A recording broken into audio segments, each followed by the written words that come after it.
করবেন? হামলাটা যে হয়েছে এটা অত্যন্ত ন্যাক্কারজনক এবং আমি আসতেই পড়লাম যে আমাদের প্রধান উপদেষ্টার দপ্তর থেকে এক হচ্ছে এটার ধিক্কার এবং নিন্দা জানানো হয়েছে, দুই হচ্ছে পুলিশ এবং আর্মিকে নির্দেশ দেওয়া হয়েছে যে প্রত্যেকজন যাদেরকে আটকানো হয়েছে বা চেষ্টা করা হয়েছে তাদেরকে উদ্ধার করতে এবং প্রত্যেকটা মানুষ যারা এই হামলার সাথে জড়িত তাদেরকে বিচারের এবং শাস্তির মুখোমুখি করতে।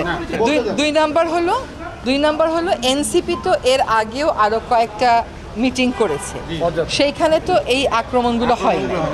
এইখানে যে আক্রমণ হয়েছে যেখানেই হোক এটা কোনোভাবেই সমর্থনযোগ্য না, যেই মাত্রারই হোক এটা কোনোভাবেই সমর্থনযোগ্য না। দ্বিতীয় হচ্ছে আওয়ামী লীগের সকল কর্মকাণ্ড বিচারিক প্রক্রিয়া সম্পন্ন না হওয়া পর্যন্ত স্থগিত রাখতে বলা হয়েছে, নিষিদ্ধ করা হয়েছে, সেটাও কিন্তু হয়েছে।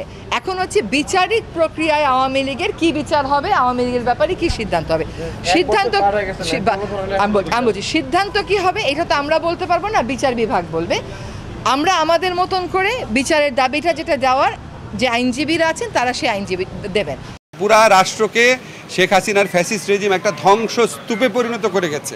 একটা ধ্বংসস্তূপের মধ্যে থেকে আমাদেরকে আস্তে আস্তে ঘুরে দাঁড়াতে হয়েছে। আমরা চেষ্টা করছি, আপনাদের যে কমপ্লেইন আছে আপনারা যে মুক্তভাবে আমাদের সমালোচনা করেন, কমপ্লেইন করেন, এগুলো দরকার আছে। এখান থেকে আমরা আরও বেশি তাগিদ অনুভব করি, আরও চেষ্টা করি।